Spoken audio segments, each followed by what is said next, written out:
এই মুহূর্তে গুরুত্বপূর্ণ খবর দিকে চোখ রাখবো। বিধায়ক নওশাদ সিদ্দিকী সাহেবের মিছিল একেবারে দেখতে পাচ্ছেন, আটকে দেওয়া সেই ছবি তুলে দেওয়ার চেষ্টা করছি। ওইদিকে একেবারে বিধায়ক নওশাদ সিদ্দিকী সাহেব তিনি কিন্তু মিছিল নিয়ে আসছিল, আর অপরদিকে বিশাল ব্যারিকেড দিয়ে পুলিশের একেবারে যে দেখতে পাচ্ছেন একেবারে বিশাল পুলিশ বাহিনী, সেই ছবি তুলে দেওয়ার চেষ্টা করছি। আরজি কলে যাওয়ার কিছু দূর আগে একেবারে সেই ছবি তুলে ধরছি। বিধায়ক নওশাদ সিদ্দিকী সাহেব একেবারে কিন্তু তিনি আজ মাঝে একেবারে রুকে গিয়েছে, সেই ছবি তুলে দেওয়ার চেষ্টা করছি। একেবারে দেখতে পাচ্ছেন তিনি একেবারে ফোনে কথা বলছেন, তিনি কি জানান আমাদের ক্যামেরার মুখোমুখি আমরা সরাসরি কথা বলবো। এবং বিশাল পুলিশ বাহিনী কিন্তু আরজি কলে যাওয়ার কিছু দূর আগেই বিধায়ক নওশাদ সিদ্দিকীর একেবারে মিছিল একেবারে মাঝ রোডে কিন্তু আটকে গিয়েছে, সেই ছবি তুলে দেওয়ার চেষ্টা করছি। বিশাল পুলিশ বাহিনী, বিশাল মানুষ কিন্তু তার ছবি তুলে দেওয়ার চেষ্টা করছি। একেবারে জানেন এই মুহূর্তে কি জানাচ্ছেন বিধায়ক নওশাদ সিদ্দিকী সাহেব, আমরা সরাসরি কথা বলবো আইএসএফ বাংলার মুখোমুখি। বলবেন আজকে কি তাহলে আপনার প্রতিবাদ মিছিল কি পুলিশ আটকে দিল, মমতা বন্দ্যোপাধ্যায়ের পুলিশ? দেখুন, রাজ্য সরকার পুলিশকে দিয়ে এই সরকারটা চালানোর চেষ্টা করছে। পুলিশকে দিয়ে প্রতিবাদী কণ্ঠ বেশিক্ষণ আটকে রাখতে পারবে না।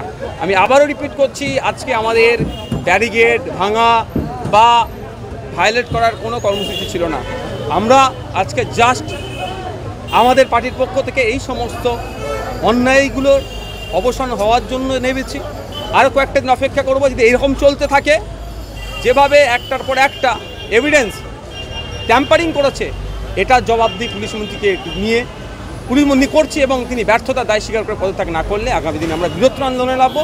তখন ব্যারিকেড কি আছে না আছে সেটা কিছু ভাববো না।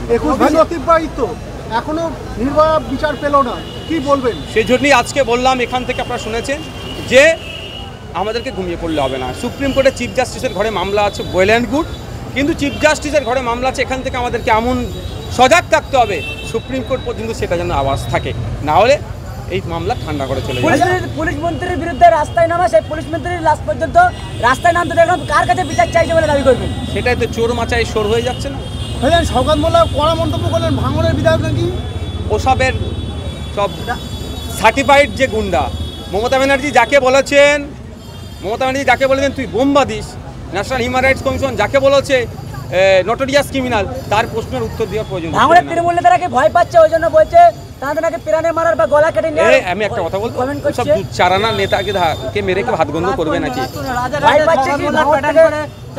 তৃণমূল নেতা বারবার অভিযোগ করার পরে তাকে গ্রেফতার করে নেয়, আজকে কোর্টে যাওয়ার পরে তাকে গ্রেফতার করা হলো। দেখুন, এটা নতুন কিছু না। এই ধরনের ওরা ভেতর সব কাউকে পার্সেন্টেজ দিয়ে কাজ করাচ্ছিল, এখন ঠিকঠাক পার্সেন্টেজ দিচ্ছেন, এখন ধরিয়ে দিচ্ছে, এটাই হতে পারে। Thank you. কি করে আজ থেকে মাঝ রাতে আপনার মাঝ রোডের মাঝখানে বক্তব্য দিতে হলো, বিষয়টা কি একটু খুলে বলবেন? দেখুন, ক্যালকাটা পুলিশ রাজ্য সরকারের কথা মতো বেশ কিছু জায়গায় 163 লাগিয়ে রেখেছে। আমাদের যাত্রাপথ ছিল যেখানে সেই পথের মধ্যে অনেক জায়গায় 163 আছে।